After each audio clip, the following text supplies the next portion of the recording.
Warning: do this only at home, not in a lab. Don't even consider it.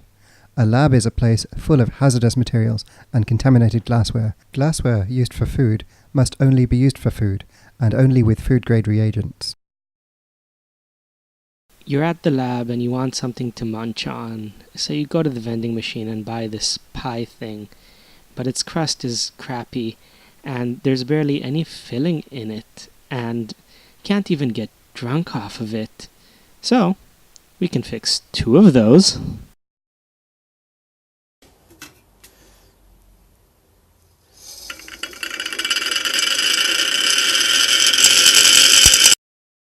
We're gonna be making apple pie, and for that we need an apple, to peel it, and then chop it up.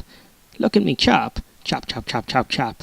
I'm not really that fast. This video has been fast forwarded, in case any of you are wondering.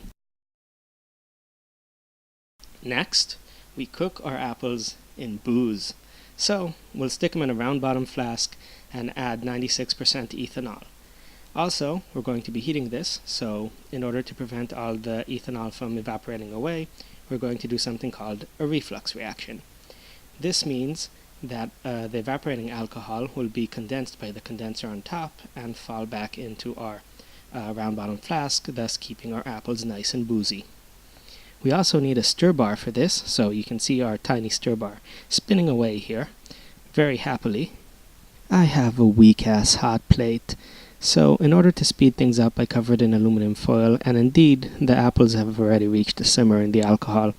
Once this happens, you need to wait about half an hour, and then they're done, and you can take them out.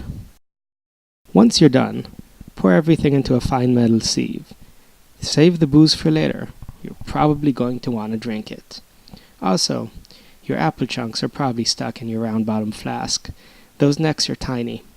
So, grab your nearest metal implement, spatula or anything else, and get working at scooping them out. Don't forget, remove the stir bar. Taking a bite out of the stir bar will really ruin your experience. So, let's plate this. Just take your apple chunks, stick them on the fake pie thing. Your apple chunks are actually not very sweet. This entire process added no sugar to them and probably removed a bunch into the alcohol. So, let's sprinkle some sugar on them. Also, some caramel would be nice. So let's set the whole thing on fire. This is very convenient that they have all this alcohol vapor coming off of them. So you're going to be able to just take a lighter, bring it near, and it'll be on fire. It doesn't look like it here, but if you look closely at the plate, you'll see the signs of something burning in the shadows on the side there. Also, you'll be able to see the sugar sort of blackening and caramelizing ever so slowly. This is in fact way too slow, so let's add some of our reserved alcohol and speed the process up. And remember, when you add the alcohol, your spoon is now on fire. Do not toss it back into the reserved alcohol like I just did, because that too is now on fire.